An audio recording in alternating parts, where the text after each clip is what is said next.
नमस्कार मंडळी. आज आपण आलो आहोत पैजारवाडी, पन्हाळ्यापासून थोड्याच अंतरावर, कोल्हापूरपासून 25 किलोमीटरवर हे सुंदर असं कासव मंदिर याला म्हटलं जातं. चिले महाराजांची समाधी इथे आहे, ती तुम्ही पाहू शकता.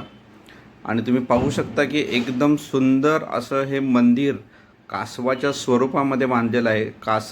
कासवच आहे, पूर्ण सेम कासवच दिसतं. जर तुम्ही लांबून बघितलं असेल तर हे एकदम कासव दिसतं. वातावरणसुद्धा अगदी नयनरम्य आहे. जी बांधणी केलेली आहे, जे मंदिर बांधलेलं आहे, ती एकदम सुंदर अशी कलाकृती बांधण्यात आलेली आहे.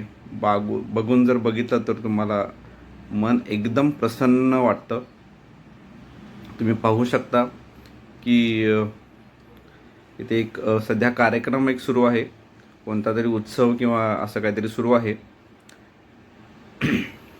त्यानंतर आपण बघूया की आजूबाजूचा परिसर कसा आहे, कारण माहीत नाही आपल्याला की आत शूटिंग घ्यायला परमिशन आहे किंवा नाही. तर आपण पहिला बघू की बाजूचा परिसर, अतिशय सुंदर असा परिसर. तर तुम्ही पण या, नक्की भेट द्या. कोल्हापूरपासून एक 25 किलोमीटर पन्हाळा पास केला आणि तिथून आंब्याला जाताना जो रोड आहे तिथून एक 10 किलोमीटर वर हे कासव मंदिर आहे, किंवा चिले महाराजांची समाधी असं म्हटलं जातं. पैजारवाडी इथे वेगवेगळ्या प्रकारची झाडे इथे लावलेली आहेत.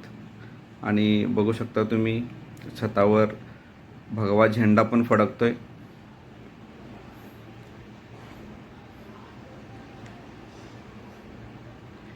एकदम शांत असं वातावरण. आता आपण आत आलेलो आहोत आणि तुम्ही आत जर बघताय तर हे छत आहे. तर एकदम छतामध्ये लाईटिंग आहे, तर एकदम असं बघितलं की एकदम छान वाटतं. त्याचबरोबर ही आहे चिले महाराजांची समाधी. आता इथे आतमध्ये जाऊन शूटिंग घेण्यास परमिशन नाही आहे,